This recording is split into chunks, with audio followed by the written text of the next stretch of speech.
Hello and welcome to Deep Impact, a proud member of the Duff Network where we dive deep into Arbo's most nocturnal work 5 years on.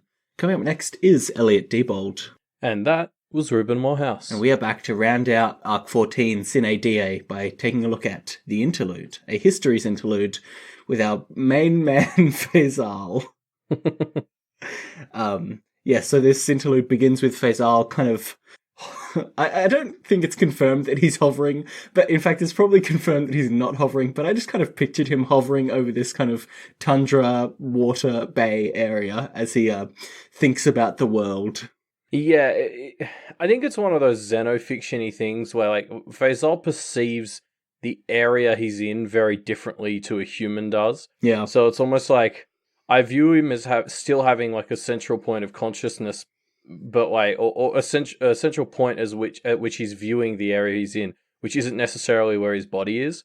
Like his body might just be on the ground somewhere, but he's kind of like he's centered his sight like 30 meters in the air.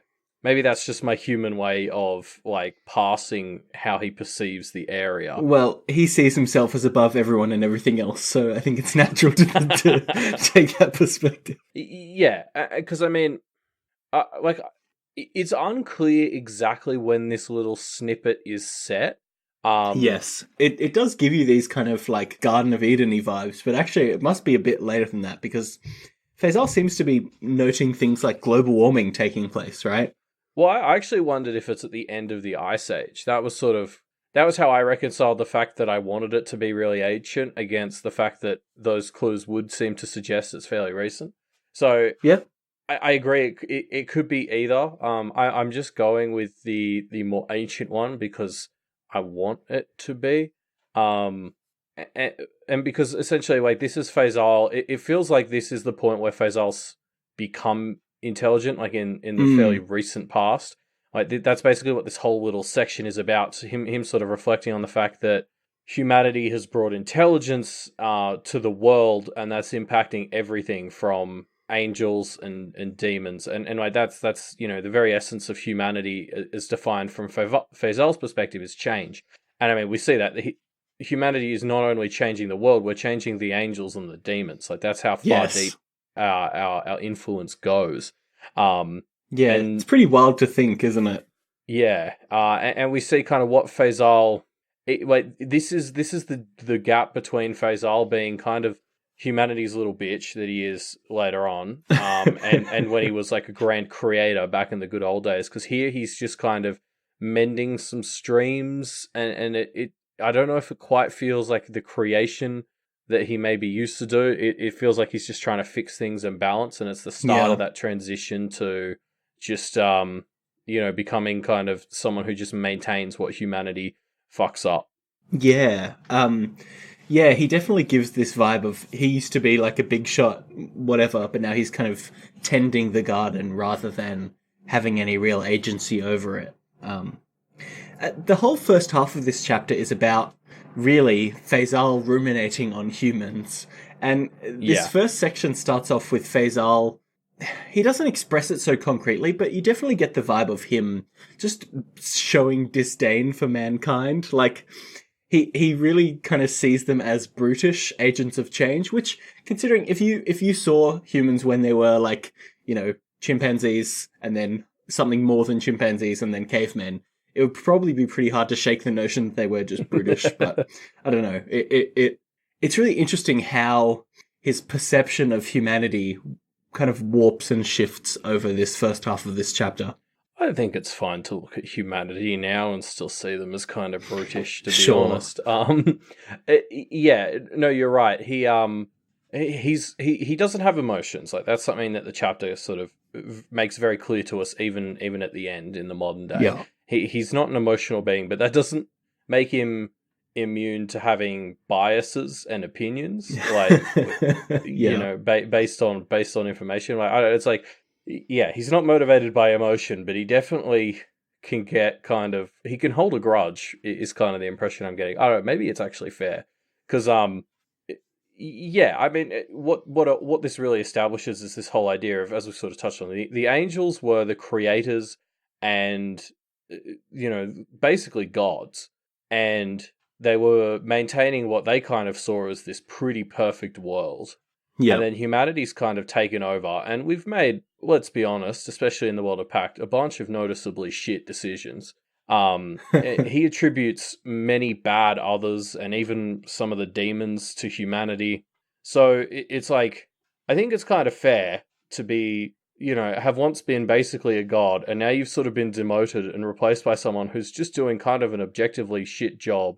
And now Yeah. your job is to clean up their messes. Like, Yeah. of course you're going to be pissed. Yeah. I think it probably also is a little bit of the fact that if you're not that, if you're not a sentient being, if you're an angel and you haven't gained some form of intelligence, as Faysal describes angels gaining from, humanity existing, I think it would be a lot easier to be happy in your position. The more you start thinking, the more you're going to make yourself unhappy. So humans probably screw themselves over a bit by making angels sentient. Yeah, well, it's interesting how early on in this chapter it's described as a symbiotic relationship, the sort of intelligence sharing and the angels fixing up the world. And that's very much not the impression we get in the second chunk in the modern day, where it really just kind of feels like angels are just kind of scrambling to minimize the damage. Yeah.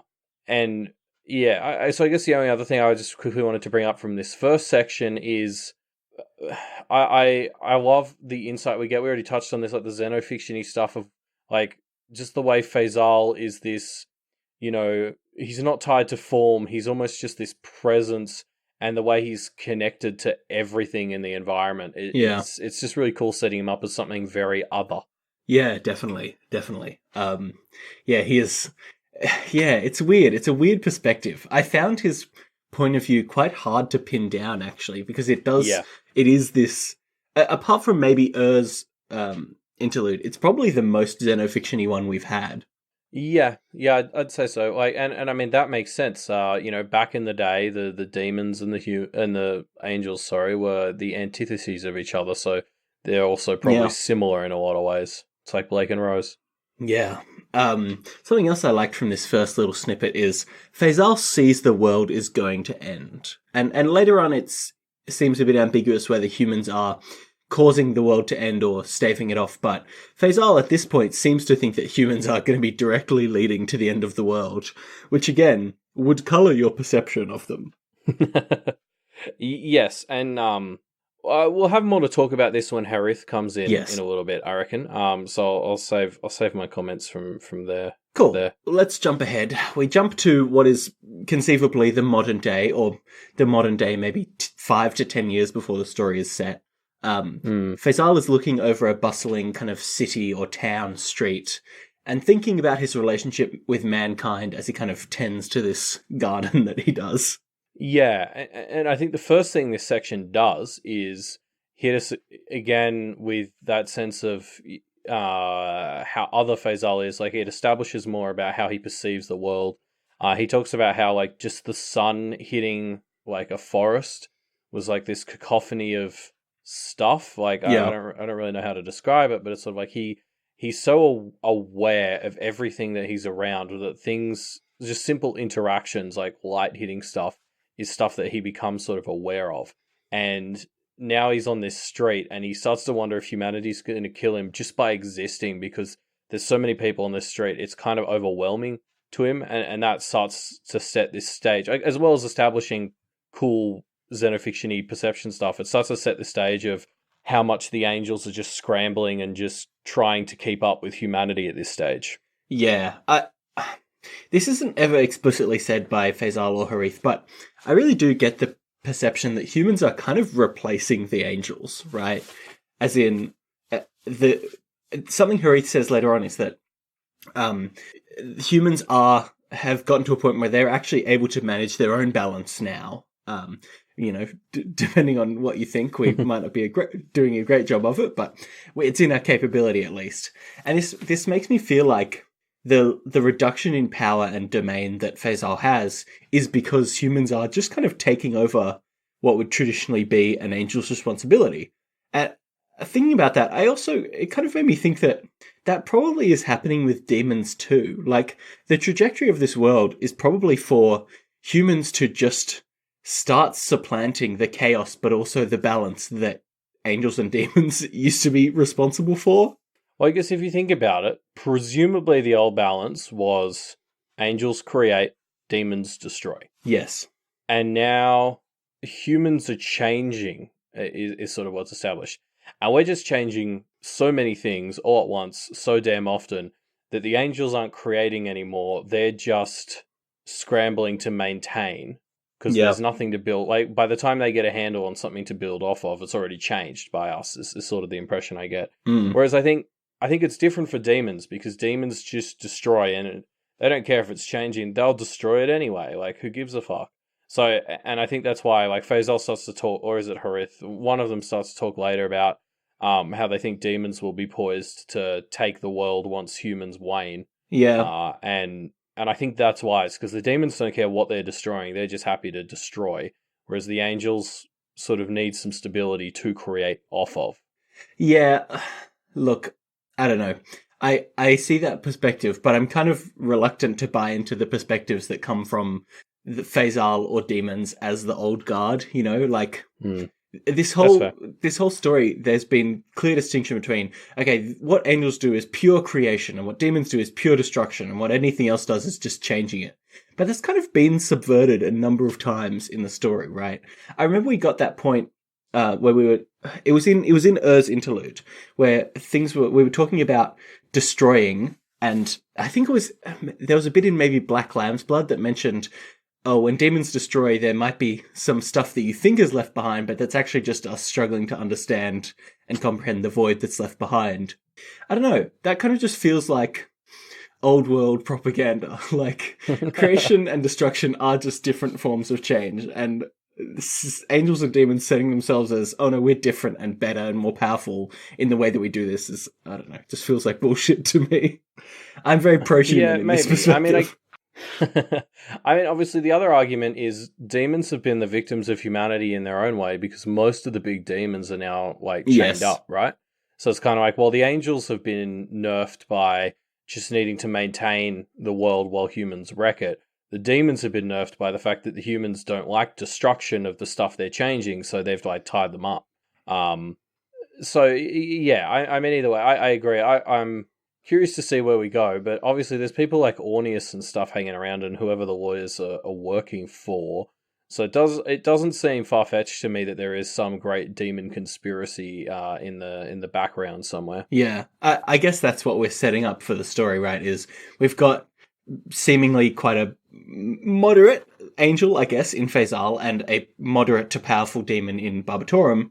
And they're obviously going to be set up as hey, we're the forces of creation and destruction opposing the humans, and we'll see what happens. Yeah. Let's get back to Faysal in the chapter. So one of the first things we see Faysal do here is he messes with this rat population. He basically causes some pedestrians to go a slightly different way on the footpath, which causes part of the footpath to slow down, which slows down access for garbage trucks, which is going to lead to increased rat populations, which is going to lead to more others coming in, which is going to lead to a bit of other conflict, which is going to lead to some practitioners doing stuff. It's like a huge chain of events happening. But really what he does in his mind is messes with rat populations in order to get some others to come around.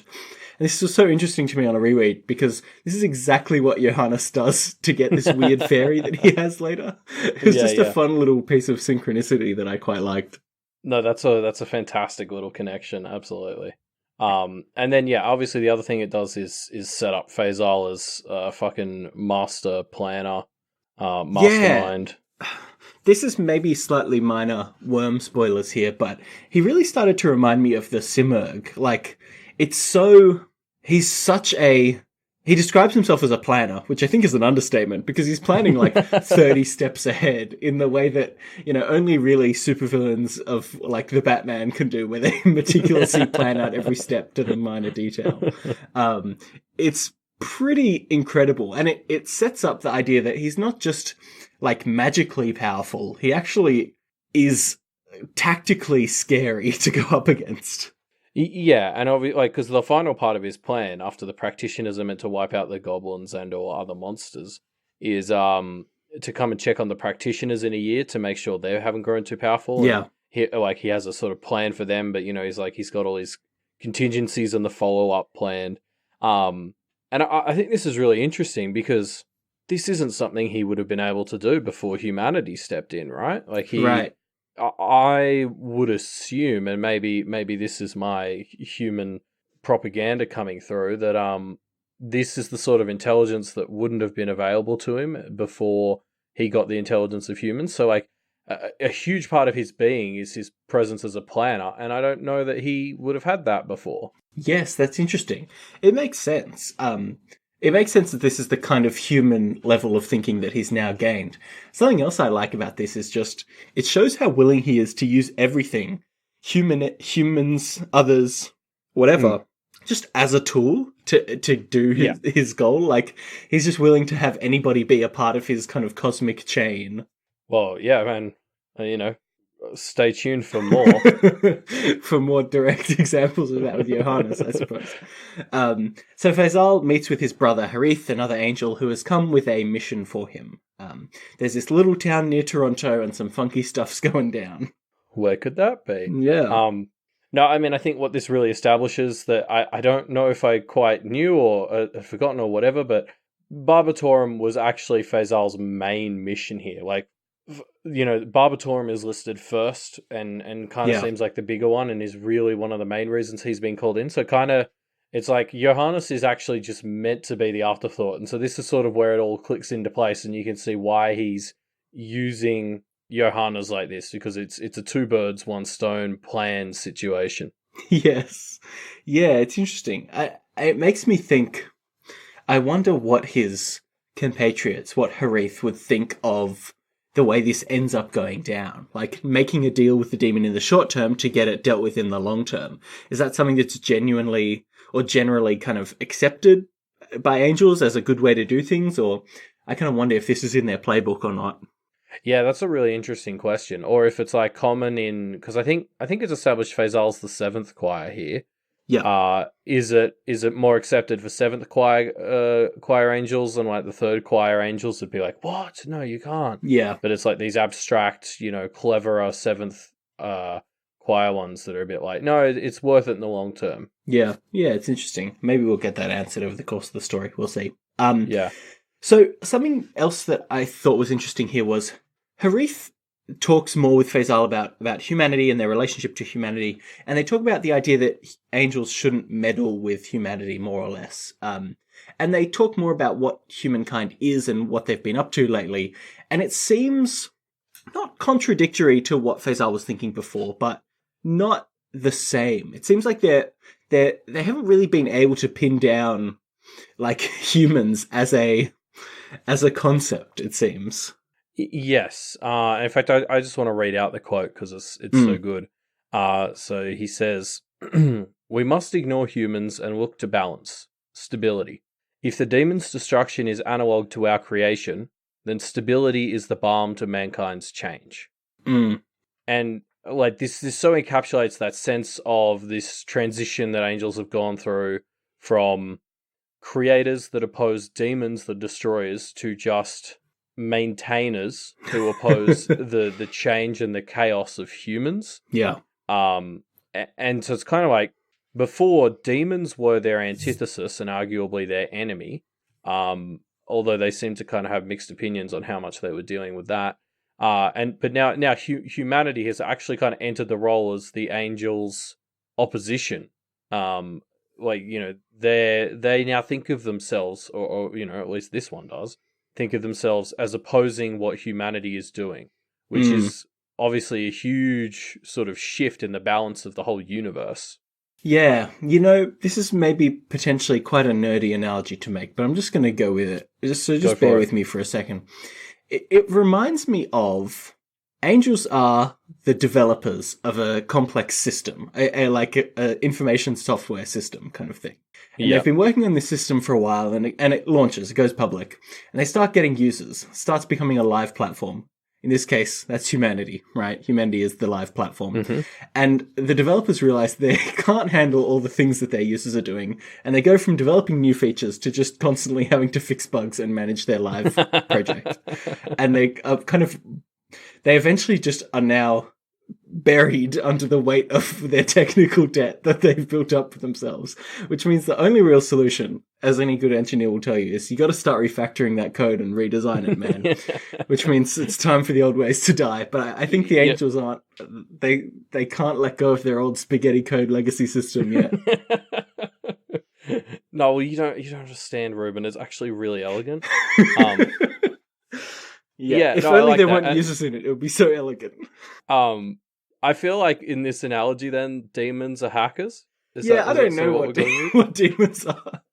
Demons are just, I don't know, anarchy in the system. Server downtime, whatever.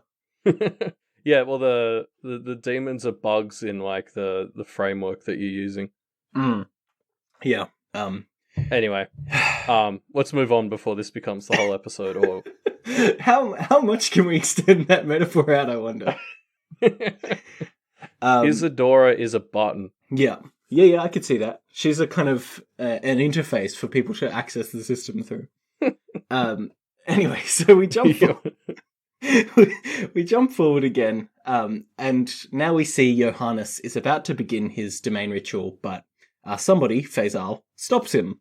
Yes, and so obviously now for basically the rest of the chapter, we switch to Johannes' perspective. Yeah.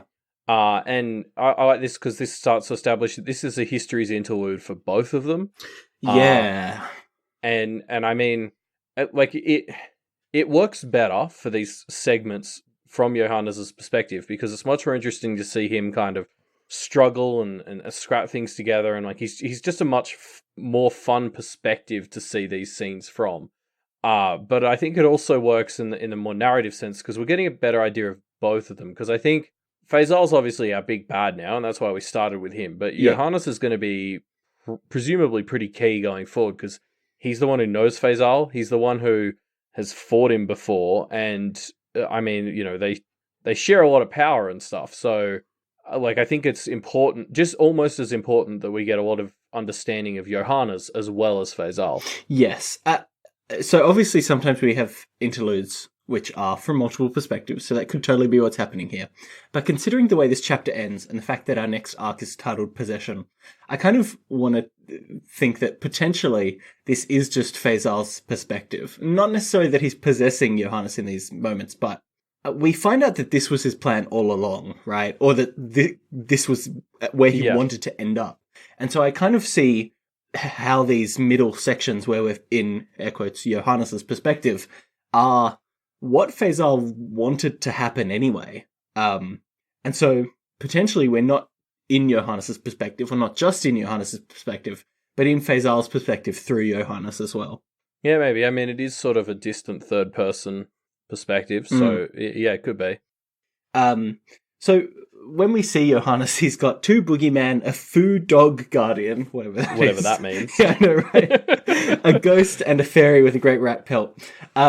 So I was looking at this and thinking, two boogeyman is interesting, and I was kind of thinking, did we know any boogeymen that were aligned with Johannes, and were there any that we recognized from later in the story, or are these just two unnamed boogeymen? I think that's a fun thought. It could be the pizza revenant and faceless woman. It's probably not, but it's fun to think. I mean, the thing that really jumped out to me is the following line after that list of others he currently has in his pocket is he describes them as help that was borrowed, bought, and coerced.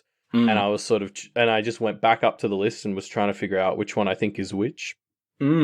Interesting. Yeah. What did you end up?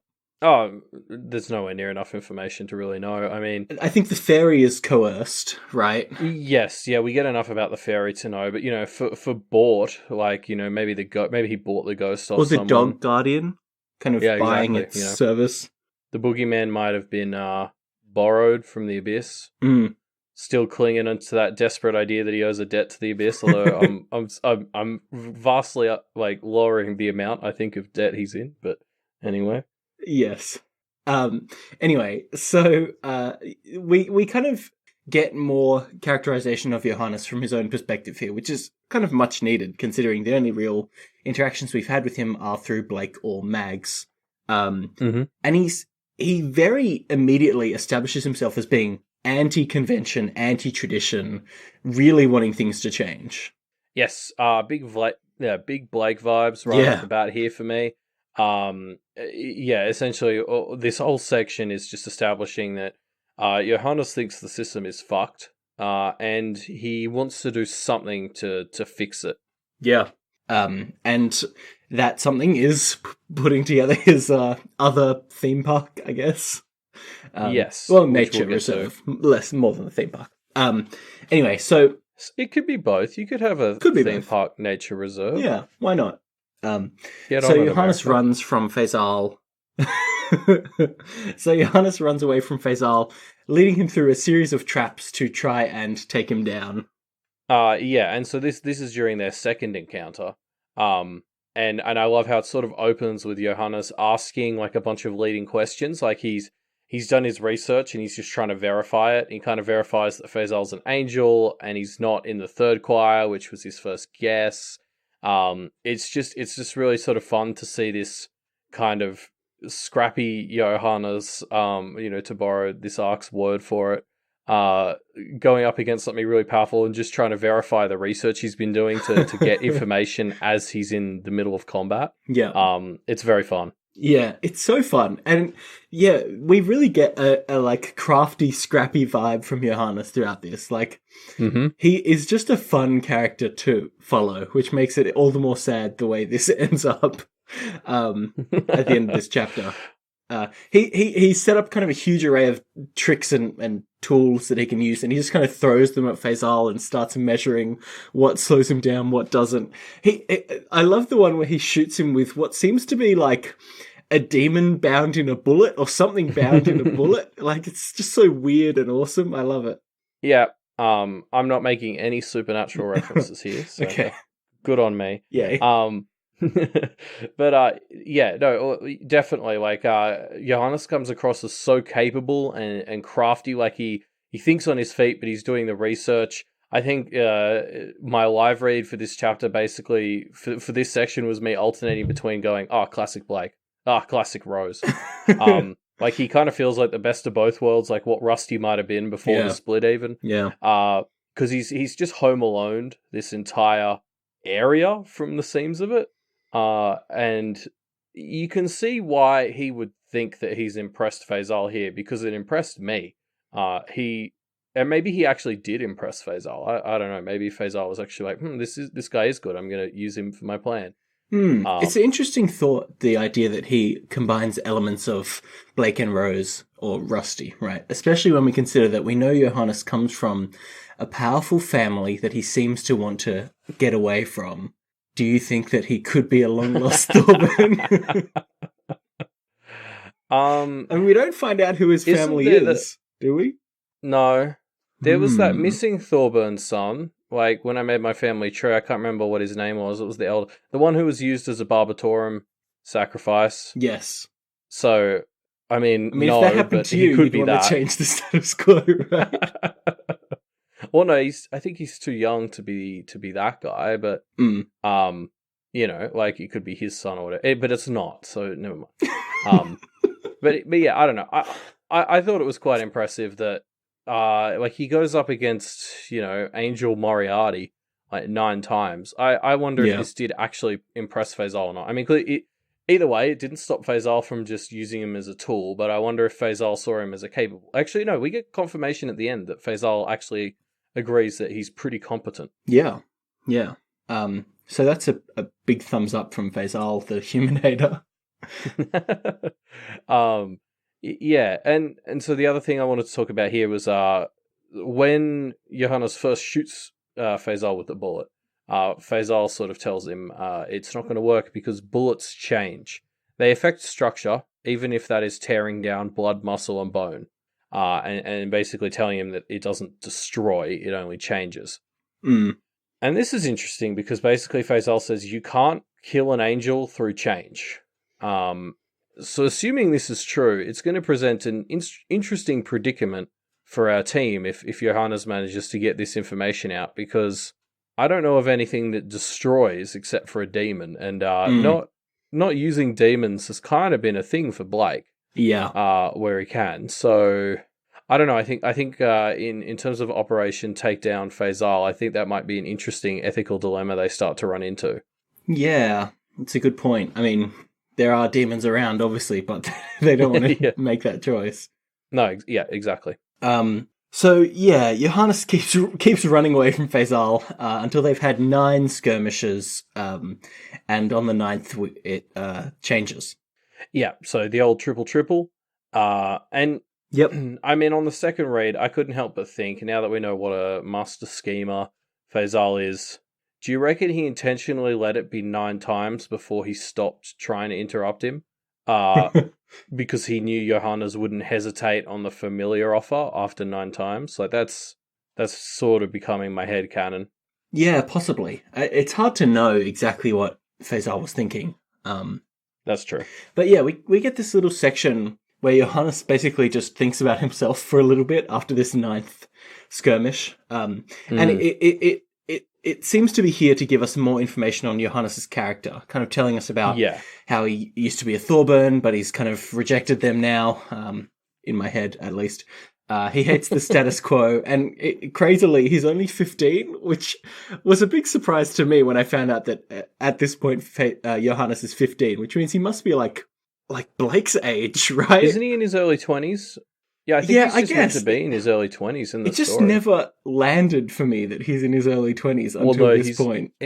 He's so powerful, and because of all his like missing limbs and eyes and stuff, he probably moves slower, so he probably feels older just in the way he moves and responds to stuff. Like, I think that's why it's easy to forget that he's not 25. Yeah. Oh, so that he is 25.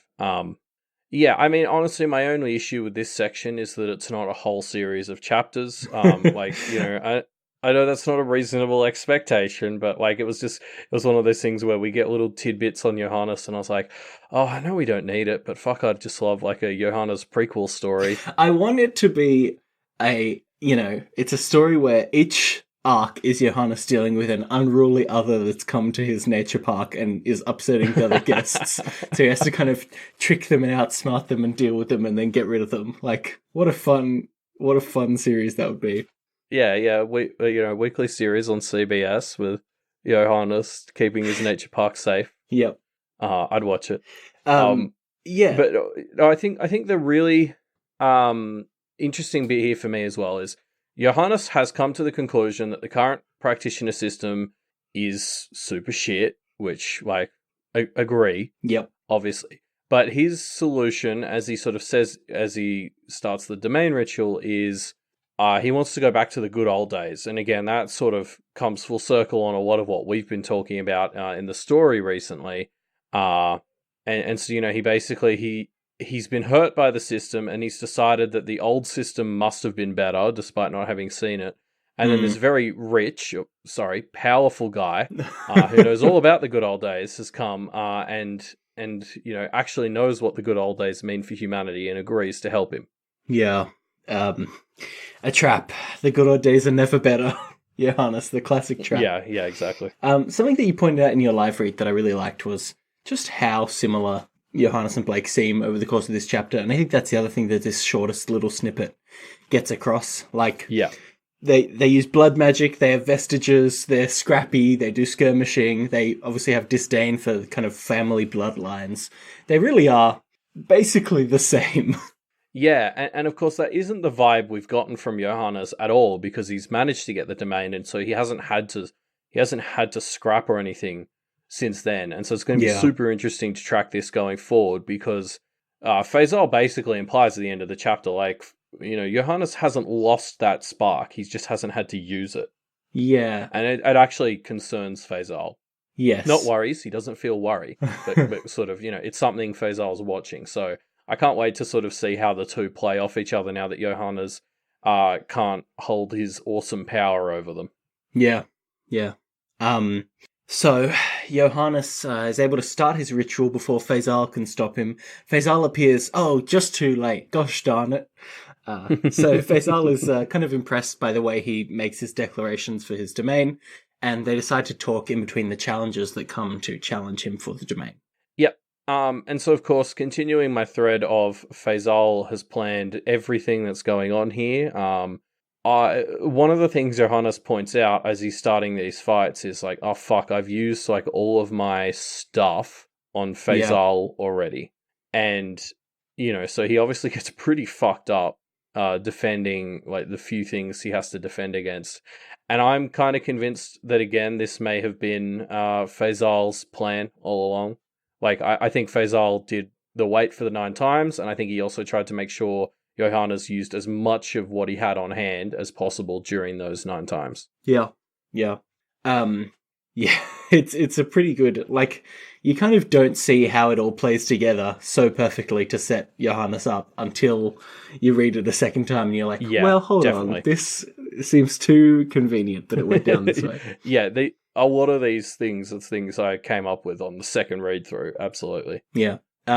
We get the reveal of how Johannes has claimed such a huge domain here as well. Oh my god. And it's the simplest goddamn trick. It's just like a classic practitioner play on words. It's so great. I love it. It's so like simple and clever. It's fantastic. I mean, it takes me back to in 4.1 where Blake was being driven by the lawyer guy and Blake was like, oh, how are you communicating with these people? What magic are you using? The guy just turned and he had a Bluetooth headset on. Yeah. That's pretty much what I've been doing with Johannes' domain. I've had all these theories about the Abyss helping him out and all sorts of other things throughout the story. And it's like, no, he just changed the contract a bit and used some speakers. Like, he's just using pretty simple human tech. Like, it's so good. Like, and like, no, obviously Faysal promises him to silence, but it almost is like, you wouldn't want to tell people this because it's so simple. Not only are they going to be able to repeat it, but it also takes away from the mystery of it. Like, 'cause you can imagine for other people, they'd just be like, oh, that's all you did. Whereas, like, for us, it's like, holy shit, that's all he did. That's brilliant. Yeah, and it's so good as well because we've had the point driven home how behind the times spirits and others in general are, right? Like, how much they just don't understand newfangled things. And even, if this was, let's say, 10 years ago when he claimed his domain, the technology would still be so new that saying, I claim where my voice touches to the spirits, like, if they thought your voice was touching that huge of an area, they'd be like, whoa, he must be, like, magically amplifying his voice. Like, of course they wouldn't put it together. Or they may, like, I'd more see it as the spirits just not sort of really caring that voices through speakers are different at this stage. Yeah. Like, they all treat it as the same thing. And he talks a bit later about how he had to have the quality good enough. But yeah, it's such a fun reveal. Like, I'm assuming I wasn't the only one who had all these theories about how it was working that was so grandiose. And it's like, no, he just wired some speakers together and used Wi-Fi. Yeah, classic plays. Again, makes me really love Johannes. Yeah. So yeah, he survived his challenges, although he lost a few body parts. And over the course of their conversations, he seems to have convinced Faysal that his cause is noble enough. Seems to, anyway. Yes. Yeah. And at this point, I think it's pretty ambiguous whether Faysal had actually planned to betray Johannes. And I like the way that unfolds. It almost humanizes Faysal a bit as, like, he if the chapter ended without the final bit or without what Faysal does later, I guess, you kind of see it as a story of an angel who starts out with disdain for humans, kind of learning to appreciate their ingenuity and craftiness. But, of course, no, he's just... he was planning to betray Johannes the whole time. Yeah, well, I think in my live read, it was at this point that I was sort of like, so, was this Faysal's plan from the beginning or not? Because I definitely read, like, the journey Faysal basically carries Johannes on, worked on me too. And then you get the end where you confirm it was the plan all along. And then on the second read through, you can just see how Faysal's kind of playing us. It's very good. And I mean, I think that's a huge part of why the chapter starts with Faysal to kind of establish him for us. Then we move into this Johannes stuff, and then the end of the chapter comes back to hit us with just there was no emotion. He didn't convince Faysal, and Faysal's like slipping back into old habits. It's just Faysal saw this as a way to get what he wanted kind of the whole time. This was always the plan, at least since they signed on as familiars. Yep. Johannes was just a means to power. There was nothing there. Yeah. So, yeah. What a jerk. We jump back to the present, and Faysal watches Johannes land in the abyss down below, and then Faysal possessions him. Yeah, and there's no emotion, there's no care. Like it's just this was all just it's just steps. It's just Faysal as a checklist. There's Yep. no emotion involved. He's just following his We path really to sort of victory. exactly. We just really go back to this to end the chapter on this sense of just Faysal's planned this all along. He has no emotions. This is just the job that needs to be done. Like, you're not going to be able to change his mind. Off we go. Yeah. And that's the end of Sine Die. Oh, it makes me sad because the chapter ends with Faysal possessing Johannes, which, I mean, I like Yeah. scrappy Johannes, but it seems that his time is running out. I mean, it doesn't seem though like it's possession in the complete sense yet. Like the way Faysal phrases it as Johannes accepts the order kind of makes it seem like Johannes can still fight back and make it difficult. Yes. At least for now. It's going to be interesting. I mean, obviously, something I don't think we ever talked about on the podcast though was like as we were getting started in Arc 14, I saw that the Arc 15 was called Possession, and my original concern was that Blake was just going to run out of body, and in Arc 15 he would be possessing other people. And I mean, I guess that could still happen, but that's not even in my like top 5 list of concerns right now. Before that was like, oh no, poor Blake. Now I'm just kind of like, oh, well, even if Blake's possessing other people, we've still got to deal with Barbatorum and Faysal and the Abyss. Like, it's such a clusterfuck right now. Yes, indeed it is.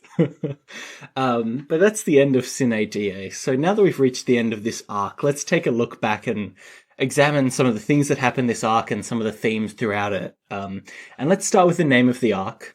And this one, I think, was the most literal to me, like the most single meaning, which is just it seems to be referring to the fact that the day was stalled. Sine Die means to delay a legal proceeding without appointing a date to reconvene, but it literally translates to without a day, which is exactly what happens. Yeah, I agree. This one's tough. I came up with a few that are kind of reaching, like how Mara's death was without a appointed date until Blake changed that, or Yeah. I don't know. The angels have because it's usually used, right, Sine Die, in terms of like an adjournment, like you put something on hold without a date, and obviously that's what the angels have done with their creating. Again, like I've got others that are even more far-reaching than those two, so I agree. I sort of struggled to see any extra meanings in this one that were sort of super strong. Yeah. But let's talk about some of the themes and connections. What are the things you really liked about this arc, Elliot? Yeah, I mean, I think the big reason that this arc was super important to me is because Blake finally managed to start self-reflecting. Yeah. Like we open the arc with the stuff with Rose and Alistair, where Alistair helps them calm down a bit and establish this dynamic where they're going to share people. Yeah. And then he obviously gets the wings, and there's that moment where he fights the Abyss and says, no, like, fuck you, I want it this way, and you can't even take my flesh, which is a line he has not drawn very often in the past.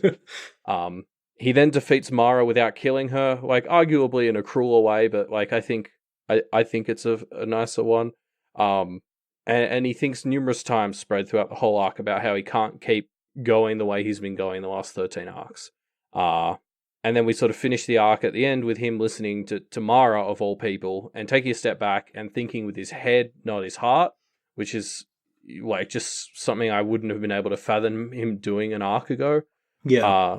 So yeah, I think for me, this was the arc where Blake finally took some control of himself and started to think on who and what he is. Yeah, it really felt quite cathartic as an audience member to have Blake finally start considering some of the stuff we've tried to get him to consider for a long time. Yes. He finally starts taking some steps in the consider who you are, consider what you want to be, where you want to end up, your relationship with Rose. Like, he finally starts to take some steps in the right direction on all of these things, which is nice. Yeah, like the ability to work with Rose and think with his head and not his heart at the end of the arc, to me, just symbolizes how much he's managed to turn it all around. Yeah. That is so unlike the Blake we saw in Arc 13. it's such huge progress back in the right direction. Yeah, definitely. And then obviously, like, I guess to piggyback off of that, like, I think the other thing this arc does a lot of was talking about the Blake and Rose dynamic. Yeah. Obviously, as Blake was changing, so was their dynamic. We've had two really big instances. Well, we start off the arc with them agreeing to compromise, and then from there, the arc evolves to them, Blake ceding, and then them actually working together properly in that last chapter.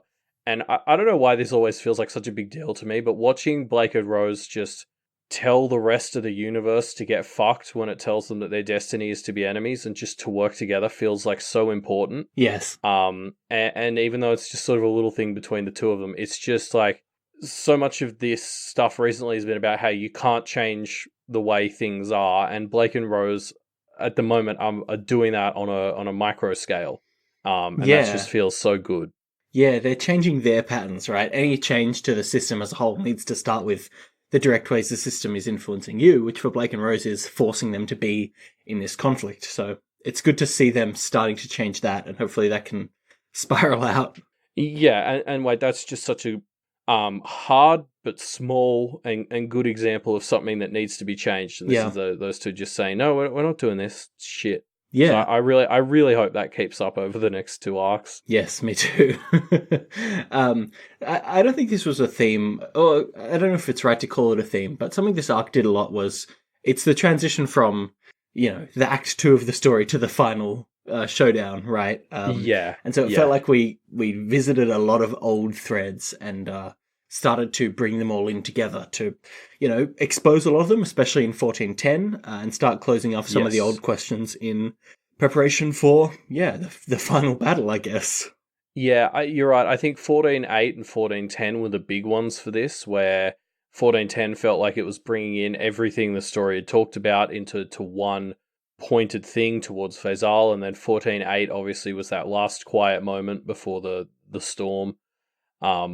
And I mean, like, I guess that ties into sort of the last thing I sort of had for this arc, where we saw the shift from fighting the system as it is to also fighting the people who are trying to change it back to what it used to be. I mean, we started with Mara, now we're obviously on Faysal. Even Johannes was in that camp a little bit, which is why Faysal teamed up with him. But those two groups both represent this idea of the good old days being better. And like the only way we can change things is to go back.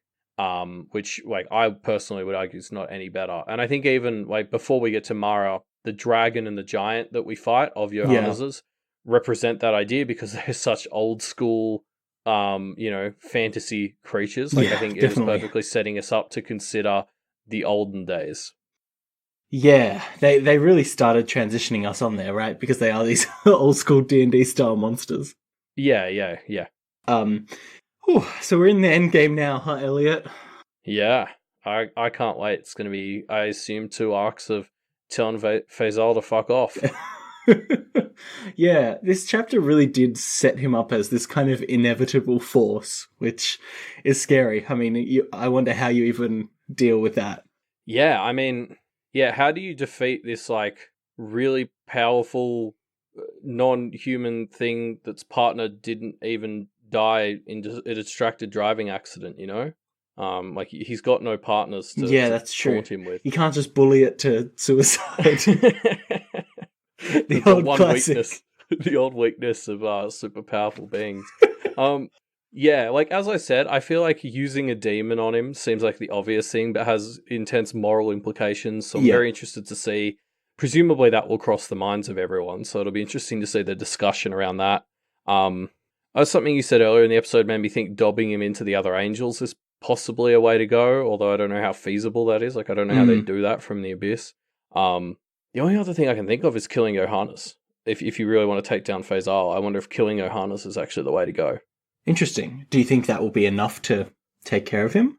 No, that won't kill Faysal, and it won't stop. But it might, like, stop his plan. Like, at that point, this is the best you can do, maybe, because like, the domain powers them both, right? And obviously gives them both, like, a pretty decent chunk of power. Yeah. And one of the things Johannes says in this chapter is that if he dies, he cedes his domain. So killing Johannes presumably nerfs Faysal a fair bit, and maybe that would be enough to prevent him from continuing to sink the house or the rest of the town, like, if you know what I mean. Yeah. So it won't stop him, but if it interrupts his plan, maybe that's enough for everyone not to die, and maybe he'll just go away. or if he's already let Barbatorum out, like, bring him onto the same level as everyone else in Barbatorum, and hope Barbatorum goes for him first since he's an angel. I mean, yeah, fair enough. Although it seems, from the way Faysal was speaking, he seemed to feel that Barbatorum would also align itself with him. Yeah, I don't know about that. I kind of got the impression his idea was just to let Barbatorum loose in the Abyss, and somehow the Abyss will manage to get control of it, which is very interesting. I mean, the Abyss is obviously the other big agent of change that's existed in the story alongside humans. Like, maybe it was the primordial human role in the universe, but apparently it combined demons as well, which makes it sound pretty powerful. Yeah. Okay. Yeah, true. I guess we'll find out as we move into Arc 15. Yes. Well, I mean, I'm going to start to find out. I mean, this will be in the distant past by the time we release this, but I'm live reading it in about an hour, so I can't wait. If you want to find out where that live read is taking place, the answer is on our Twitter, which is @MediaMDPodcast. Yes, you can also hit us up in the Reddit thread that will be linked in the show notes below.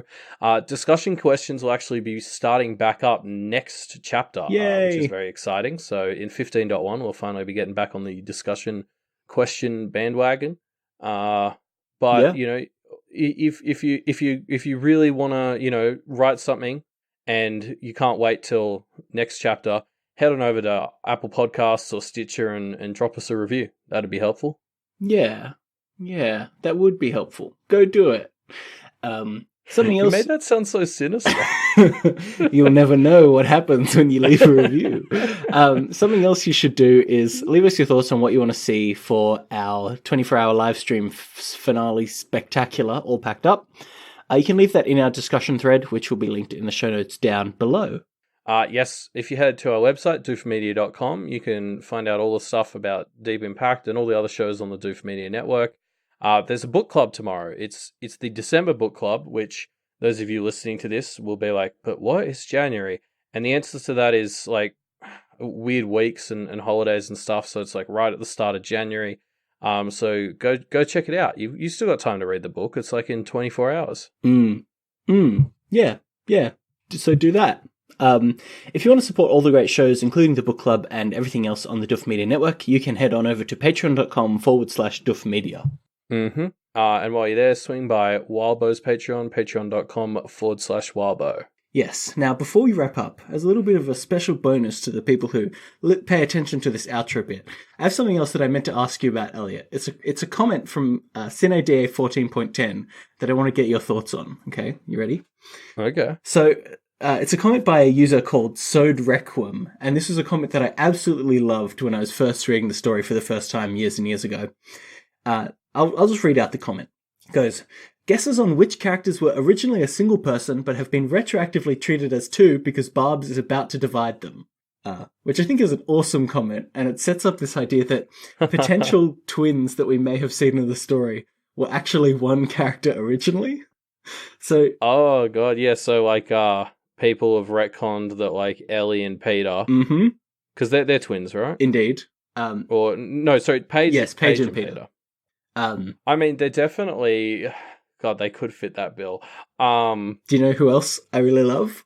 Andy and Eva. Yeah. Yep. God, you're right. There've been so many twins. There's a bit of room for that. I mean, well, fuck, where are Andy and Eva? Actually, no, we haven't seen them since Eva just fucked off with Andy's body, which is a fair call.